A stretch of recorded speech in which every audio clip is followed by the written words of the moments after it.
Hi everyone, come with me as I do another Bay Area iconic hike to the Stanford Dish.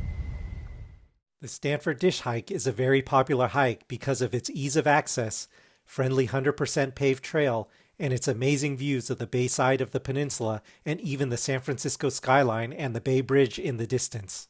Parking is probably the biggest challenge, and dogs are not allowed. The main trailhead is located at the intersection of Stanford Avenue and Junipero Serra Boulevard in Stanford, California. There are two other trailheads that I will talk about later in the video. As stated earlier, parking can be very challenging. There is reverse back-end parking on Stanford Avenue and some limited parallel parking a block down. Most other parking is by permit only, but there may be some other options on the weekends. Since this is more of an urban hike, taking a rideshare is also an option. At the main gate, there is bicycle parking and a security booth that is manned during peak times. Park hours are also posted on the gate. Further in, you will find an information board and a portable restroom. I hiked the loop in a clockwise direction, which was around 3.84 miles, with 550 feet of elevation gain, and took about an hour and a half. As we start our hike, make sure to subscribe as there will be more hiking videos to come. After 0.2 miles, you will reach the intersection for the loop. We will go to the left to climb to the ridge, and we will be coming from the right when we complete the loop. As you can see, it's been less than a half a mile, and even though as we still climb up, you can see on a clear day we have great views of the Stanford campus, downtown Palo Alto, and the bay in the background there. So it's been about 0.6 of a mile, about 282 feet of elevation gain. We've kind of reached the ridge here. We'll be walking along the ridge until we get to the dish.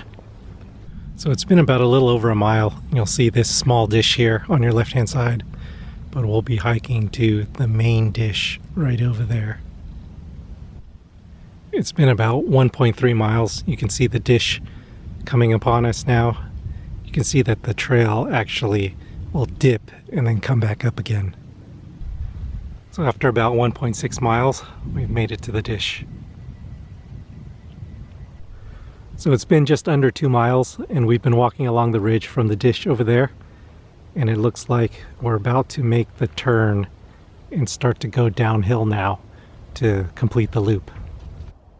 As you start to make the turn to go back downhill, you can see the Stanford Golf Course in the foreground here, and in the background you have views on a clear day out to downtown San Francisco, and you can see the Bay Bridge as well.